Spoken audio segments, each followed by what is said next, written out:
அனைவருக்கும் வணக்கம். இன்னைக்கு நாம பார்க்க போற ஒரு வாஸ்து டிப்ஸ் என்னன்னு பார்த்தீங்கன்னா, வாஸ்து தோஷம் நீங்க எளிய ஆன்மீக பரிகாரத்தை தான் பார்க்க போகிறோம். வாஸ்து பிரச்சனை என்றாலே வீட்டை இடித்து சரி செய்ய வேண்டும் என்று தான் சொல்லுவார்கள். ஆனால் உடனடியாக வீட்டை இடித்து சரி செய்வதற்கு நம்மிடம் வசதி இருக்க வேண்டும்.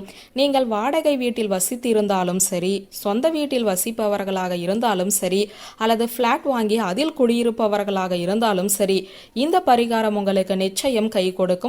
வாஸ்துவால் உங்கள் வாழ்க்கையில் பிரச்சனை என்ன செய்யலாம்? வாஸ்து தோஷம் நீங்க எளிய வழிபாடு.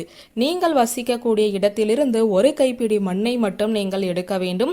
வாடகை வீட்டிலும் இதை சுலபமாக எடுக்கலாம், சொந்த வீட்டிலும் எடுக்கலாம். ஆனால் அடுக்குமாடி குடியிருப்பில் எப்படி எடுப்பது என்ற சந்தேகம் சில பேருக்கு வரும். உங்களுக்கும் தரைப்பகுதி என்று ஏதாவது ஒரு இடம் இருக்கும் அல்லவா? செடி கொடிகள் வைத்திருப்பார்கள். அந்த இடத்திலிருந்து ஒரு கைப்பிடி அளவு மண்ணை எடுத்துக்கொள்ளலாம், தவறு கிடையாது. எடுத்த மண்ணில் கொஞ்சமாக மஞ்சள் தண்ணீரை தெளித்து விடுவோம். பூஜை அறையில் ஒரு தாம்பூல தட்டில் இந்த மண்ணை கொட்டி பரப்பி அதன் மேலே ஒரு மண் அகல் விளக்கு வைத்து சுத்தமான நெய் ஊற்றி பஞ்சுத்திரி போட்டு விளக்கேற்றி வைத்து விடுங்கள். குலதெய்வத்தை முதலில் மனதார பிரார்த்தனை செய்து கொள்ளுங்கள். அதன் பிறகு வாஸ்து பகவானை மனதார நினைத்து கொண்டு, வாஸ்து பகவானே, எங்கள் குடும்பத்திற்கு எந்த பிரச்சனையும் வரக்கூடாது. தெரிந்தோ தெரியாமலோ இந்த வீட்டின் வாஸ்து எங்களுக்கு சாதகமாக அமையவில்லை.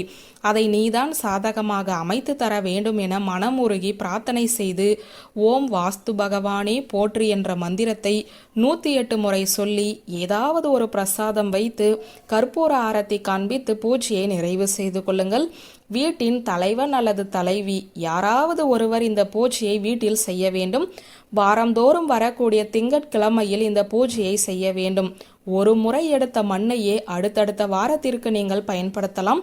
தொடர்ந்து 11 வாரம் திங்கட்கிழமை வாஸ்து பகவானை நினைத்து இந்த பூஜையை உங்களுடைய வீட்டில் செய்தால் வாஸ்துவால் ஏற்பட்ட தோஷம் விலகும் என்பது நம்பிக்கை. பிரச்சனைகளை கொடுத்த வந்த வாஸ்து பகவான் நிச்சயம் உங்களுடைய பிரச்சனைகளை தீர்த்து வைப்பான். இப்படி பூஜை செய்த மண்ணை ஒரு மஞ்சள் துணியில் முடிந்து நிலைவாசல் படியில் கட்டலாம். இப்போது சொன்னபடி இந்த பூஜையை வீட்டில் செய்து முடிந்துவிட்டு உங்கள் வீட்டுக்கு பக்கத்தில் இருக்கும் விநாயகர் கோவிலுக்கு போங்க. மண் அகல் விளக்கில் தேங்காய் எண்ணெய் ஊற்றி மஞ்சள் திரி போட்டு விளக்கேற்றி இந்த வாஸ்து தோஷம் நீங்க வேண்டும் என பிரார்த்தனை வைத்து கொள்ள வேண்டும். இதே போல வழிபாட்டை 11 வாரம் செய்துவிட்டால் உங்கள் பிரச்சனை தீர்ந்தது எழுதி வச்சுக்கோங்க. எவ்வளவு பெரிய தோஷத்தையும் நீக்கக்கூடிய செலவில்லாத ஆன்மீக பரிகாரம் இது.